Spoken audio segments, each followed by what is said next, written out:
Here on my barely surviving laptop, I got 9 tips that I think every single student should know. So let's get straight into it. So number 1 would be buy school supplies smartly. What I mean by that is before the school starts, you should take advantage of all like the sales and stuff. I know it's already October because this video is coming out so late, but for the next school year maybe, you should try to get essentials like notebooks, pencils, and a calculator.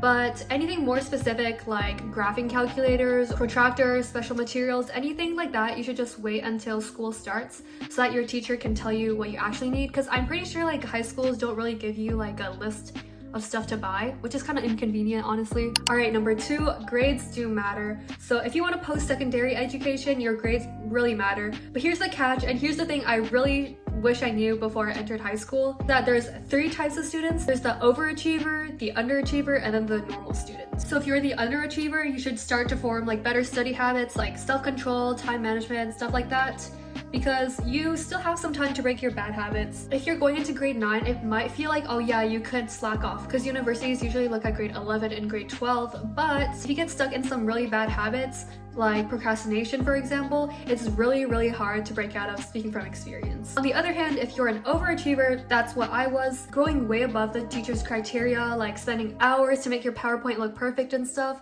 that's just a great way to get burnt out easily. That's what happened to me in grade 10. What I recommend is try to finish everything well, but you don't have to focus too much of your energy on things that aren't graded or doesn't take too much of your grade. For example, maybe don't spend 2 hours trying to perfect your PowerPoint or Canva, because then you won't have as much time to study.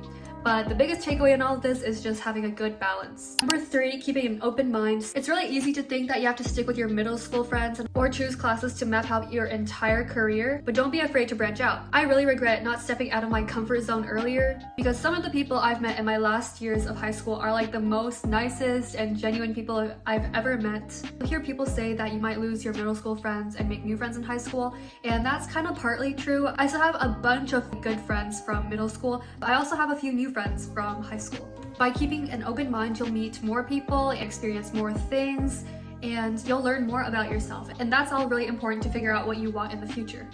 Number 4, don't sweat the small stuff. So like drama, grades, or that one awkward moment you had with someone. It might seem like a really big deal in the moment, but most of the time it really isn't. High school is like full of changes, as cliche as that sounds, but everything feels intense. But try to take a deep breath and remind yourself that it's just a really small part of your life. For example, remember all the drama that could have happened in elementary school or middle school. It probably doesn't really bother you anymore, and it really won't bother you in the future when you're adults. A graph that really comforts me is this one. That said, your feelings are always valid. Don't try to ignore them, but also know that it's okay to step back and realize that not everything is as overwhelming as it seems. Number 5, focus on you.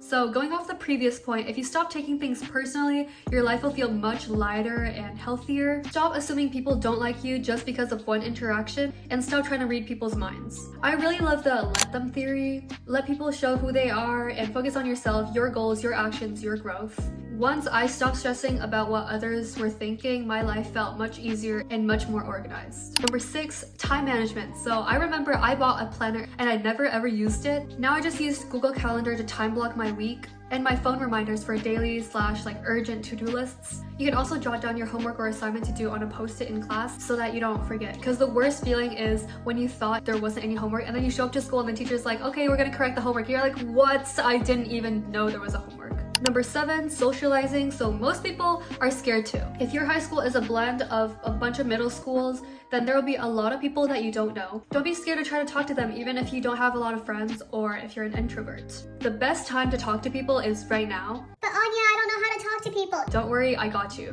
Try to ask someone what class they have next or what they did last summer. Even though these conversations might seem a little cliche and stuff, the other person probably just wants to talk to you as much as you want to talk to them. So having a little small talk could make it easier to talk to them more in the future. Don't overthink it and just go with the flow. As long as you're being nice, most people will want to talk to you. Number 8, get a job or a driver's license if you can. If you're old enough, consider getting a part-time job or a driver's license in the first 2 years when things are a bit less hectic. If you can't, then try volunteering to gain some experience, and remember to always log your hours. I'll be making a video soon on how to easily get a part-time job, so stay tuned. And last but not least, number 9, super cliche. You're gonna hear it so many times by your friends, your teachers, your parents, but listen, prioritize your sleep.